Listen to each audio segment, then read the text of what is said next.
Après un joli portrait photo de Séverine, centenière à la maison Cavas-Ferry, eh bien nous vous proposons de partir à la découverte d'un autre centenier, Emmanuel Fouque. Un nom qui vous est d'ailleurs peut-être familier. On ne peut évoquer la famille Fouque sans évoquer en fait la fameuse grande création de la maison Fouque, le berger Coup de Mistral.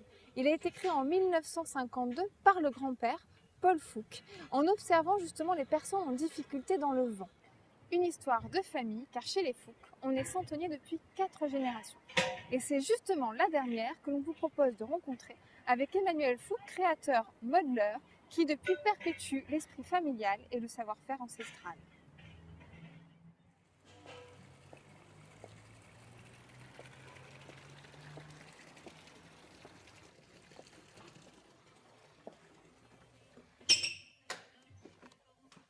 Bonjour.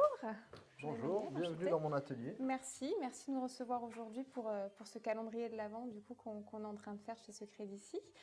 On va poser quelques petites questions. Est-ce que vous pouvez bien nous raconter un petit peu comment vous en êtes arrivé là, comment vous êtes devenu centenier, puisque vous étiez petit avec votre maman, votre grand-père, et est-ce que vous imaginiez aujourd'hui être centenier en fait? Alors, moi, je suis baigné dedans depuis ma naissance, donc on a un peu cette influence. Non, ce qui est beau dans notre histoire, c'est comment notre famille est arrivée à être centenier. Donc, ça vient de mon arrière-grand-père, qui était artiste peintre à temps perdu, c'était pas son métier, mais il a quand même eu 2 fois le premier prix des Beaux-Arts. Et en fin de vie, puisqu'il avait plus de 60 ans passés, il a décidé de faire des santons avec mon grand-père, qui lui n'était âgé que de 10 ans.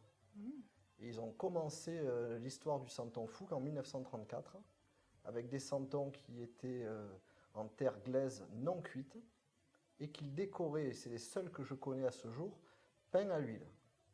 Donc c'est assez rigolo comment on a utilisé de la terre sèche avec une décoration de très haute qualité qui était la peinture à l'huile. En effet, c'est très original. C'est très Et original, du coup, il n'y en a aucun qui a fait cette démarche-là. d'accord. Et ça fait 85 ans alors cette année. La maison ça a 85 ans, D'accord. effectivement, C'est une et belle, je suis la 4e la génération. 4e génération. Et vous êtes centenier depuis quand? Alors vous étiez depuis petit, mais... Alors défini comme tel, je dirais que ça fait plus de 15 ans que je suis entièrement dans l'entreprise. Et du coup, à quel âge vous avez fait votre premier santon? Donc je dirais que le premier santon que j'ai commercialisé, c'était en 2005. 2005.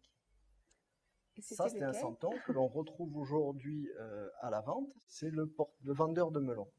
Vendeur de melon. Il est ici. Voilà. Ah, Ça, donc ça, c'est le c'est le premier que vous avez premier fait. santon que j'ai réalisé, que j'ai pu montrer à mon grand-père, puisque je l'ai réalisé en 2004, on l'a commercialisé en 2005, et grand-père est décédé en 2004.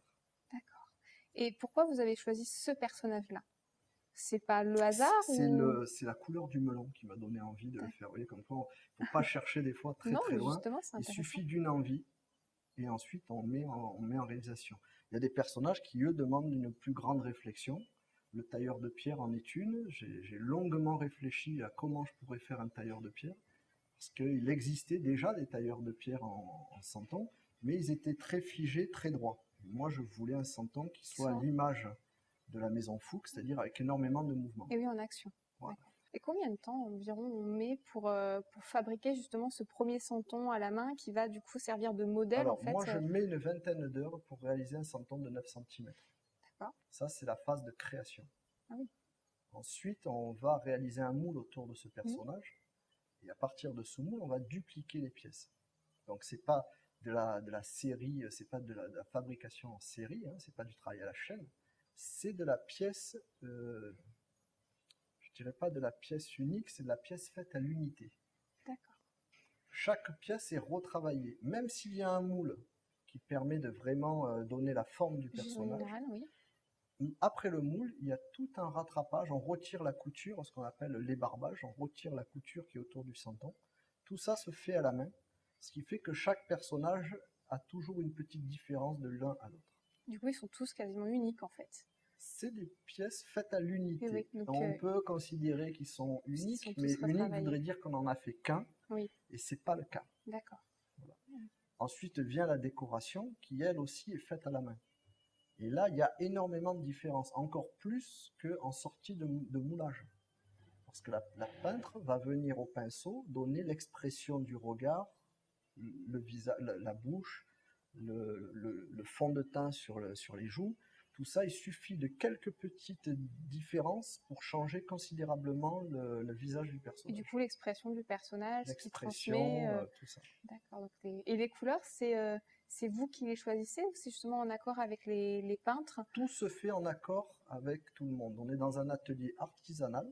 Il n'y a que des artisans ici. La création, aujourd'hui, c'est uniquement moi qui la réalise et ça a toujours été un Fouque. Qui réalise. Donc les Fouques aujourd'hui qui ont créé des modèles, il y en a 4. Mon arrière-grand-père, Jean-Baptiste, Paul, mon grand-père, ma mère, Mireille et moi, Emmanuel. L'avenir, pour l'instant, on verra. D'accord. Mais la création, c'est toujours fait par un membre de la famille. Merci de nous avoir accueillis aujourd'hui pour ce calendrier de l'Avent.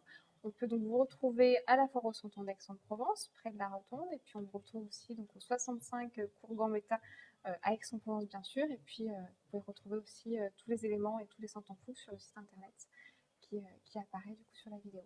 Donc merci encore et beaucoup de temps.